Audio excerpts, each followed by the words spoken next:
नमस्कार। आज है 16 सितंबर 2025 और आज का दिन इंडियन मार्केट के लिए बड़ा ही दिलचस्प होने वाला है। एक तरफ अच्छी खबरें हैं तो दूसरी तरफ कुछ टेंशन भी है। चलिए समझते हैं कि आज बाजार किस दिशा में जा सकता है। तो सवाल यही उठता है कि आज बाजार का ऊंट किस करवट बैठेगा। क्या हमारी डोमेस्टिक खबरें बाजी मार ले जाएंगी या फिर ग्लोबल टेंशन्स सब पर पानी फेर देगा। चलिए इसी गुत्थी को सुलझाने की कोशिश करते हैं। किसी भी स्टॉक में पैसा लगाने से पहले ये समझना तो जरूरी है ना कि मार्केट का ओवरऑल मूड कैसा है। तो सबसे पहले एक नजर डालते हैं ग्लोबल और डोमेस्टिक संकेतों पर कि वहां से क्या इशारे मिल रहे हैं। पूरी दुनिया के बाजारों में ना इस वक्त एक अजीब सी खामोशी है, एक बेचैनी है। सबकी आंखें टिकी हैं अमेरिका की फेडरल रिजर्व मीटिंग पर। सवाल बस एक ही है, क्या ब्याज दरें बढ़ेंगी? और इसी एक सवाल ने सबको वेट एंड वॉच मोड में डाल दिया है। और तो और ऊपर से ये 100% टैरिफ की जो बात चल रही है वो एक तलवार की तरह लटक रही है। अच्छा, अब आते हैं अपने देश पर। यहाँ कहानी थोड़ी मिक्स्ड है। एक तरफ अच्छी खबर ये है कि हमारा ट्रेड डेफिसिट यानी व्यापार घाटा कम हुआ है। ये तो बहुत बढ़िया बात है। लेकिन दूसरी तरफ होलसेल महंगाई, जिसे हम WPI कहते हैं, वो फिर से बढ़ने लगी है। तो मतलब एक तरफ से राहत मिल रही है तो दूसरी तरफ से दबाव बन रहा है। बिल्कुल एक रस्साकशी वाला माहौल है। चलिए अब बड़े पिक्चर से हटकर थोड़ा जूम इन करते हैं। देखते हैं कि आज कौन कौन से सेक्टर्स एक्शन में रहने वाले हैं और कहाँ सबसे ज्यादा हलचल मचने की उम्मीद है। आज ऑटो और FMCG वालों के लिए तो समझिए लॉटरी लग गई है। डबल गुड न्यूज़ है। एक तो सरकार ने ऐलान किया है कि अगले 5 साल में इंडिया को दुनिया का नंबर 1 ऑटो मेकर बनाना है। सोचिए, इसका सीधा सीधा फायदा टाटा मोटर्स, M&M, मारुति जैसी कंपनियों को होगा।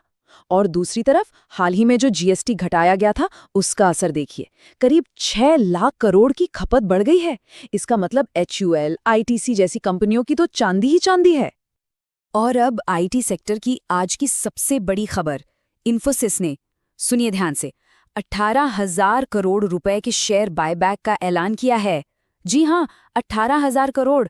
ये इतनी बड़ी रकम है कि इसका पॉजिटिव असर सिर्फ इन्फोसिस पर नहीं बल्कि TCS और विप्रो जैसे दूसरे IT दिग्गजों पर भी देखने को मिल सकता है। लेकिन हर कहानी में एक विलेन होता है ना? तो जहां एक तरफ अच्छी खबरें हैं, वहीं दूसरी तरफ कुछ सेक्टर्स के लिए मुश्किलें भी हैं। फार्मा सेक्टर पर दबाव बना हुआ है, खासतौर पर डॉक्टर रेड्डीज पर, जिन्हें US FDA से 5 ऑब्जर्वेशंस मिले हैं। और हाँ, वो 100% टैरिफ वाला डर याद है? अगर वो सच हो गया तो सबसे बड़ी मार IT और फार्मा जैसे एक्सपोर्ट पर टिके सेक्टर्स पर ही पड़ेगी। इस बीच इंफ्रास्ट्रक्चर और पावर सेक्टर में आज सुबह से ही अच्छी खासी हलचल है। देखिए, डायमंड पावर को अडानी एनर्जी से 236 करोड़ का ऑर्डर मिला है।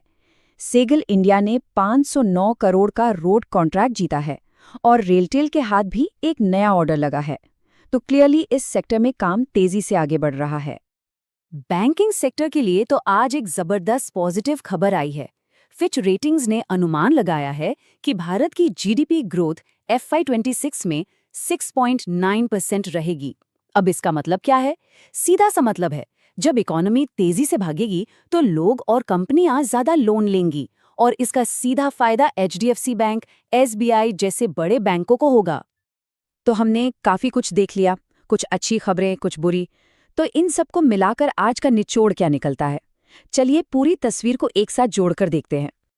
तो आज की सेक्टर वाइज कहानी एकदम साफ है। एक पाले में है ऑटो, FMCG, बैंकिंग और इंफ्रा।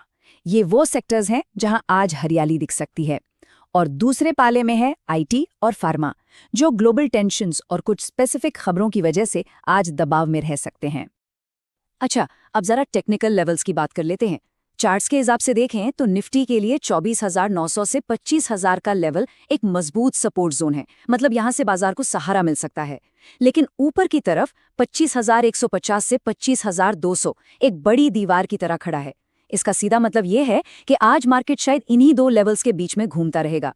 एक साइडवेज दिन की पूरी उम्मीद है। तो इतनी सारी बातों के बाद अब आते हैं मुद्दे पर। वो कौन से 5 स्टॉक्स हैं जिन पर आज हमारी नजर खास तौर पर रहनी चाहिए? ये वो शेयर हैं जिनमें आज सबसे ज्यादा एक्शन देखने को मिल सकता है। तो ये रही आज की हमारी वॉच लिस्ट। नंबर 1 पर है इन्फोसिस। वजह साफ है, 18,000 करोड़ का बायबैक। दूसरा है टाटा मोटर्स, जो सरकार के बड़े ऑटो प्लान से सीधा फायदा उठाएगा। तीसरा स्टॉक है रेलटेल, नए ऑर्डर की खबर पर इसमें हलचल रहेगी।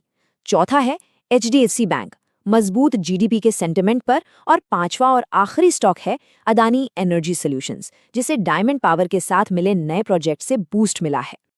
तो आज हम आपको इसी एक बड़े सवाल के साथ छोड़कर जा रहे हैं कि एक तरफ घर में सब अच्छा चल रहा है, डोमेस्टिक खबरें शानदार हैं, लेकिन बाहर दुनिया में टेंशन का माहौल है।